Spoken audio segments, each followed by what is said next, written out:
तो देखते हैं निफ्टी बैंक निफ्टी का एनालिसिस। पहले हम मंथली का टाइम फ्रेम के ऊपर है, क्योंकि जो है मंथली कैंडल एंड होने वाली है। तो जिस तरीके से यहाँ पे दिखाई दे रहे हैं, तो अभी जो है मंथली कैंडल एंड होने को 2 दिन और है, यानी कि मंडे और ट्यूसडे का दिन है। पर यहाँ पे जिस तरीके से देखा जाए तो यहीं पे कहीं पे तो यहाँ जहीं जहाँ पे मार्केट है वहीं पे कहीं पे तो क्लोज देता है, तो थोड़ा सा हम डाइसी सिनारियो मानेंगे। पर जिस तरीके से ये 4 महीने से ऊपर की तरफ जा रहा है, पर ये वीक बनाते बनाते जा रहा है, तो हो सकता है कि थोड़ा भी सेलिंग का प्रेशर अगर बनता है तो ये बड़ी कैंडल बना सकता है। अभी जो है हमें स्ट्रॉन्ग कैंडल की जरूरत है, जिसका मतलब होता है कि वीक नहीं होनी चाहिए, और वीक हो तो भी एक छोटी वीक होनी चाहिए। या तो ऐसी बेरिश कैंडल होनी चाहिए या तो ऐसी बुलिश कैंडल होनी चाहिए, तो ही हम जो है आगे हम ट्रेड कर सकते हैं। चलो देखते हैं वीकली टाइम फ्रेम के ऊपर किस तरीके से मार्केट दिखाई दे रहा है। तो जिस तरीके से वीकली टाइम फ्रेम के ऊपर यहाँ पे मार्केट दिखाई दे रहा है, तो ये थोड़ा सा मतलब हम बोल सकते हैं कि ये घातक सिनारियो है। यहाँ पे जिस तरीके से ये कैंडल बनाते आ रहा है, तो यहाँ पे ज्यादा प्रॉफिट बनते नहीं है। ऑप्शन बायर तो मानो कि मतलब उनका तो बोल ही नहीं सकते, क्योंकि यहाँ पे ना ही टारगेट अच्छा मिल जाता है, और एसएल तो फ्रिक्वेंटली ये हिट हो जाते हैं। तो ये कैंडल जब बनते हैं तो ऑप्शन बायर्स के लिए भी एक ये सिनारियो होता है। इसका यहाँ पे मुनाफा ऑप्शन बाय और ऑप्शन सेलर का भी लॉस हो सकता है। कब? जब वो ट्रेंड फॉलो करता हो, तब उसका भी लॉस हो सकता है। पर यहाँ पे प्रॉफिटेबल कौन हो सकता है? या तो एक क्या बोल सकते हैं हम, स्ट्रैडल करने वाला एक तो प्रॉफिटेबल हो सकता है, स्ट्रैंगल करने वाला प्रॉफिटेबल हो सकता है, और ओटीएम सेल करने वाला प्रॉफिटेबल हो सकता है। ऑप्शन बायर यहाँ पे जो है ये नहीं हो सकता, प्रॉफिटेबल नहीं हो सकता। तो और ऑप्शन बायर तब भी प्रॉफिटेबल हो सकता है कि वो स्कैल्पिंग करता हो, छोटे छोटे टारगेट लेता हो, तभी एक पॉसिबिलिटी है। तो चलो देखते हैं कि किस तरीके से हमें प्लान करना चाहिए, और इस तरीके से जब सिनेरियो बनता है तब क्या हमें करना चाहिए। मानो कि यहाँ पे हमने देखे हैं कि छोटे छोटे कैंडल बनना शुरू हो गया है, तब हमें ट्रेडिंग अवॉइड करना चाहिए।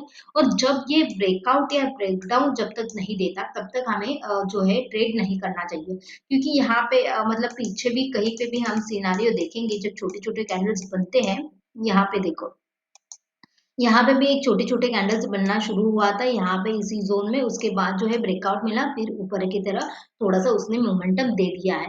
पर जब ये छोटे छोटे कैंडल बनते हैं, हम बोल नहीं सकते कि कितने दिन तक ये मार्केट यहीं पे रुका रहेगा। तो इसलिए अच्छा होगा कि जब तक ये जोन नहीं ब्रेक करता, तब तक हम जो है या तो छोटे टारगेट्स रखेंगे, या तो हम जो है ट्रेडिंग अवॉइड ही कर देंगे। तो यहाँ पे जो है ज्यादा कुछ टारगेट नहीं दिख रहा है, मार्केट ना बुलिश दिख रहा है ना बेरिश दिख रहा है। तो यहाँ पे ये जो जोन है, इसको जब ये काटेगा तब भी एक टारगेट ऊपर की साइड या तो नीचे की साइड हमें मिल सकते हैं। चलो वनडे के टाइम फ्रेम के ऊपर देखते हैं कि मार्केट किस तरीके से दिखाई दे रहा है।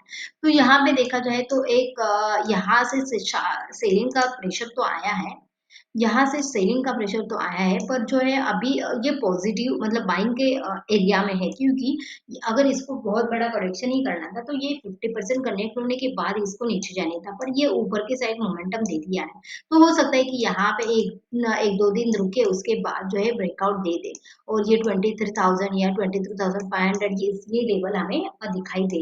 तो यहाँ पे है हम थोड़ा सा मतलब कैंडल को देखा जाए तो बेरिश तो है, पर ज्यादा हम स्ट्रांगली बेरिश नहीं बन सकते। जब तक ये 22,000 के नीचे क्लोजिंग देना शुरू नहीं करता, 22,200 के नीचे, तब तक हम बेरिश नहीं होंगे। ठीक है, तो चलो देखते हैं 15 मिनट्स के टाइम फ्रेम के ऊपर हम किस तरीके से जो है प्लान कर सकते हैं। तो यहाँ पे 15 मिनट्स का टाइम फ्रेम का चार्ट ओपन है, तो यहाँ पे हम देख सकते हैं कि मार्केट कंटिन्यूसली मतलब निफ्टी फिफ्टी कंटिन्यूसली नीचे आई है, which is a good sign की मतलब अच्छा, मतलब ट्रेडिंग डे के लिए अच्छा एक ट्रेडिंग साइन होता है। पर यहाँ पे जिस जोन में ये फंस चुकी है, मतलब जिस जोन में आके इसने क्लोज दिया है, तो वो थोड़ा सा डाइसी सिनेरियो है। तो इसको क्या करना चाहिए, ये जोन इसको निकालना चाहिए, यानी कि 22,350 की लेवल अगर ये नीचे की साइड निकाल लेता है, तो हमें जो है थोड़े से नीचे के टारगेट जो है मिल सकते हैं। तो यहाँ पे जो है 350 का लेवल अगर ये फ्लैट ओपन होने के बाद, या तो गैप डाउन ओपन होने के बाद अगर ये निकाल लेता है, तो हम थोड़ा सा नीचे के टारगेट सोच सकते हैं। व्हाट इफ ये गैप अप ओपन होता है? तो गैप अप ओपन होता है तो थोड़ी देर हम रुकेंगे और प्राइस एक्शन का वेट करेंगे, और जब तक ये 550 के लेवल क्रॉस नहीं करता, तब तक हम थोड़े से राह देखेंगे कि जब ये 550 का लेवल क्रॉस किया, तब हम बाइंग का एक से ये ले सकते हैं बाइंग का, बाइंग के साइड पोजीशन ले सकते हैं और उसका टारगेट जो है इसके ऊपर हम रखेंगे, क्योंकि हो सकता है कि ये स्विंग ये तोड़ने के बाद एक हायर हाई बनाते जाए। तो ये हम टारगेट रख सकते हैं निफ्टी 50 में। ठीक है, चलो देखते हैं बैंक निफ्टी। बैंक निफ्टी किस तरीके से हम ट्रेड कर सकते हैं। तो bank nifty now is very difficult to trade. तो क्योंकि जिस तरीके से ये मतलब प्राइस एक्शन दिखा रही है यहाँ वन डे टाइम फ्रेम के ऊपर तो बढ़िया सा चार्ट दिखाई देता है, क्योंकि हम बाद में देखते हैं। पर यहाँ पे जो है 15 मिनट से बहुत ही खतरनाक ये दिखाई दे रहा है। तो देखो यहाँ पे प्रॉफिट कब से बन नहीं रहे हैं। हमने निफ्टी 50 में देखा कि एक डोजी टाइप कैंडल बना बना रहा है मार्केट, तो यहाँ से कब से बना रहा है। यहाँ पे देखो ये पूरा ट्रेंड उसी में चला गया, और ये जो ट्रेंड आप देख रहे हो तो यहाँ पे एक अच्छा ट्रेंड इस ये यहाँ पे था, अच्छा ट्रेंड यहाँ पे था। ये जो सेलिंग के साइड आपको जो कैंडल दिखाई दे रहे हैं तो वो फर्स्ट ही कैंडल में सेलिंग हुआ था, उसके बाद में मार्केट साइडवेज टू वोलेटाइल रहा था। तो ये जो सेलिंग के साइड कैंडल्स दिख रहे हैं तो उसमें ज्यादा प्रॉफिट यहाँ पे ऑप्शन बायर का तो नहीं बना होगा। तो यहाँ पे भी देखा जाए तो मार्केट बाइंग एरिया में है, पर हालांकि यहाँ पे एक सेलिंग का प्रेशर दिखाई दे रहा है। पर तब तक हम सेलिंग नहीं करेंगे जब तक हमें जो है अच्छे लेवल्स नहीं मिलते जिसके नीचे हम ट्रेड कर सकें, यानी कि 48,000 की लेवल एक होगी जिसके नीचे हम थोड़ा सा प्लान करेंगे सेलिंग के साइड। ठीक है, चलो देखते हैं 15 मिनट्स के टाइम टाइम के ऊपर कि किस तरीके से हम जो है पहला ये कर सकते हैं। उसके पहले हम 1 वीक के टाइम टाइम के ऊपर देख लेते हैं।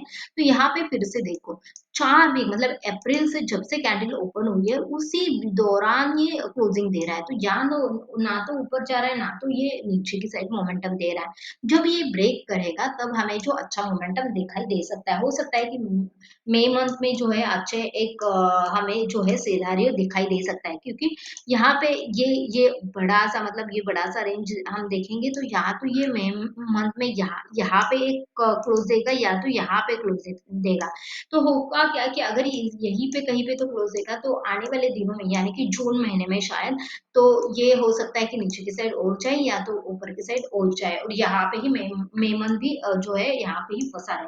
तो भगवान ना करे ऐसा हो, पर मैं बता देती हूँ क्योंकि जिस तरीके से वोलेटिलिटी दिख रही है तो ये वोलेटिलिटी हम गेस नहीं कर सकते कि मतलब कितने दिनों के लिए ये रहने वाली है। यहाँ पे देखो, यहाँ पे देखो ट्रेंडिंग मंथ तो बहुत ही मतलब ट्रेंडिंग डेज बहुत ही छोटे रहे हैं, और अगर ये रह भी है तो ये गैप अप खुलने के बाद या गैप डाउन खुलने के बाद रहे हैं। तो चलो देखते हैं 15 मिनट्स के 9 के ऊपर कि किस तरीके से हम ट्रेड कर सकते हैं। तो यहाँ पे देखो एक मतलब यहाँ पे एक क्लोजिंग तो दी है, यहाँ पे हम देख सकते हैं 48,100 के आसपास एक लेवल मिल रहे हैं जिसके नीचे हम सेलिंग का सोच सकते हैं, यानी कि फ्लैट या छोटा सा फ्लैट या गैप डाउन खुलता है तो हम सेलिंग के साइड सोच सकते हैं, क्योंकि 200 का हमें क्लोजिंग मिला है। हो सकता है 100 पॉइंट का गैप डाउन खुले और इसके नीचे आने की कोशिश कर, तो हम 48,000 के नीचे हम एक सेलिंग का प्रेशर एक बना दे सकता है। और ये हमारा ये जो होगा ये हमारा टारगेट होगा, ये 47,700 हमारा टारगेट होगा। पर जिस तरीके से मतलब निफ्टी फिफ्टी में देखा तो अच्छा एक ये बना था, पर प्राइस एक्शन यहाँ पे प्राइस एक्शन देखो यहाँ पे कितने सारे वीक है, कितने सारे वीक है। कभी पता नहीं चलेगा कि मतलब एक ही कैंडल बना देगा ऊपर की साइड और ऐसे हिट कर देगा। तो यहाँ पे ये मार्केट कंटिन्यूसली ऊपर गया, उसके बाद एक ही कैंडल में नीचे आ गया, उसके बाद थोड़ा सा नीचे आया और वहीं पे बना रहा। ये आखिरी सेलिंग जो होता है वो तो हम पकड़ नहीं पाते। तो यहाँ पे जो है मतलब bank nifty is very difficult to trade nowadays. तो यहाँ पे हम क्या कर सकते हैं 48,100 के आसपास अगर ये इसके नीचे निकलना शुरू करता है तो हम सेलिंग की पोजीशन बनाएंगे। बाइंग के लिए हम तब तक नहीं जाएंगे जब ये 48,500 क्रॉस कर लेगा फ्लैट या गैप अप खुलने के बाद, तब भी हम थोड़ा सा बाइंग के लिए सोच सकते हैं। और टारगेट इसके लिए 49,000 होगा जो कि एक ऑल टाइम हाई के आसपास है। तो ये हमारे टारगेट्स होने वाले हैं मंडे के दिन। So that's it for today's guys. आपको वीडियो कैसा लगा कमेंट बॉक्स में जरूर बताना, लाइक करना, शेयर करना, सब्सक्राइब करना। Thanks for watching, bye bye.